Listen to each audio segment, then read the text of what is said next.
মুসলমানদের সন্তুষ্টির জন্য হয়, তাহলে এই নামাজটা আমি কাকে পড়লাম, কার জন্য পড়লাম? নামাজটা কিন্তু আমি পড়লাম মুসলমানদের জন্য, অথচ তাহলে আমি কার ভয়ে পড়লাম? মুসলমান ভয়ে, আল্লাহর ভয়ে করি নাই। যে ইবাদত গুলো যদি আল্লাহ ছাড়া অন্য কারো নামে ইবাদত করা হয়, অন্য কোনো রাজনীতির উদ্দেশ্যে ইবাদত করা হয়, সেটাই কি শিরক। আমি আল্লাহর জায়গায় আরেকজনকে খুশি করার জন্য ইবাদত করব, এগুলো আমাদেরকে চিন্তা করতে হবে। নামাজ তো পড়তেছি এক কাতারে, আমার নিয়মটা কি হবে, এগুলো আমাদের চিন্তা করতে হবে, চিন্তা করেই চলতে হবে, সব দিক বিবেচনা করতে হবে, নয়তো সম্ভব নয়। ইন্নামাল শারাতিকা লাশাদীদ ইন্নাহু ওয়াইদু ওয়াইদ।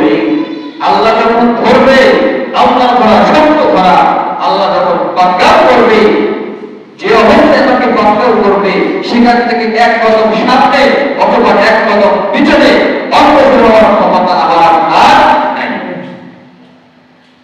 এই জন্য আমাদেরকে এগুলো মাথায় রাখতে হবে, সেভাবে আমাদের জীবনটাকে আমল জীবন হিসেবে গঠন করতে হবে। মেরাজের রাত্রিতে আল্লাহ রাসূল জিনিসগুলো দেখলেন, উম্মতদেরকে জানাই দিলেন, এগুলো থেকে আমাদেরকে শিক্ষা নিতে হবে, এরকম শাস্তি আমাদের হবে। আর অনেক কিছু আল্লাহ রাসূল দেখেছেন।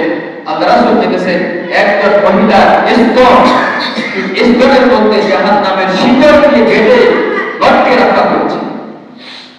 আল্লাহ নবী জিজ্ঞেস করলেন, ভাই ইবরাহিম, এরা কারা? মহিলাদেরকে এরকম শাস্তি কেন দেওয়া হচ্ছে?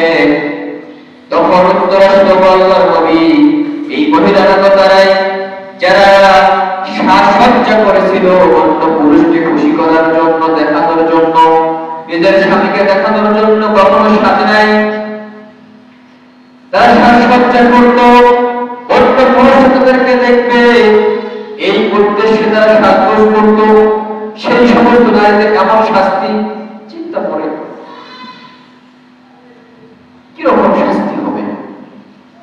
বেশিরভাগ হাদিসে এরকম এসেছে, আল্লাহ রাসূল বলছে, বিশেষ করে নারীদেরকে বলছে যে তোমরা বেশি বেশি করে দান সদকা করো।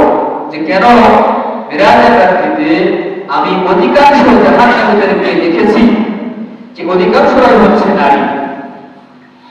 এদের অন্যতম একটা খুশুসিয়াত বৈশিষ্ট্য হলো কথায় কথায় আরেকজনকে অভিশাপ দেয়া।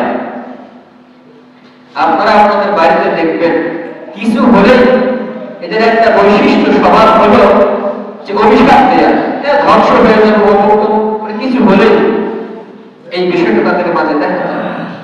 এই জন্য আল্লাহ রাসূল হাদিসে বলেছেন যে মহিলাদেরকে লক্ষ্য করে বলছেন, তোমরা বেশি বেশি করে দান সদকা করো।